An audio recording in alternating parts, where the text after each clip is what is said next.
চলে আসছে মল্লিকবাড়ি বাজারে। এখানে গরম বাদাম বাঁধা হচ্ছে, দেখতে পাচ্ছেন। এখানে বাদাম নেবো। চাচা বেচাকেনি কেমন হইতেছে? ভালো হইতেছে না? আচ্ছা, একদম গরম বাদাম। বাদাম কোন এলাকার এগুলি? চর এলাকার বাদাম।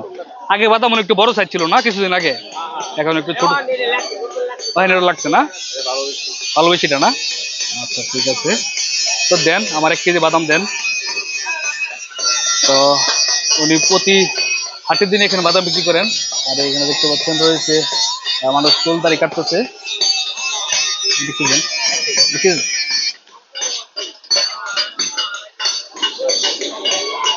মাঝে মধ্যে তো আসি, বুঝছো না, নিয়ে যায় অল্প করে, 1-1.5 কেজি নিয়ে যায় আমার কাছ থেকে।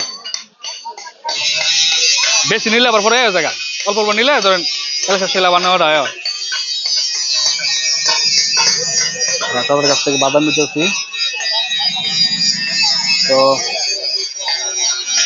এমনি খুচরা কেমন দামে বিক্রি করেন? 280 টাকা কেজি খুচরা বিক্রি করেন। আচ্ছা, পাইকারি নিলে কম আছে, 200 টাকা কেজি বিক্রি করেন। চমৎকার একটি হাট, মল্লিকবাড়ি হাট। সব ধরনের জিনিসপত্র পাওয়া যায় এই হাটে।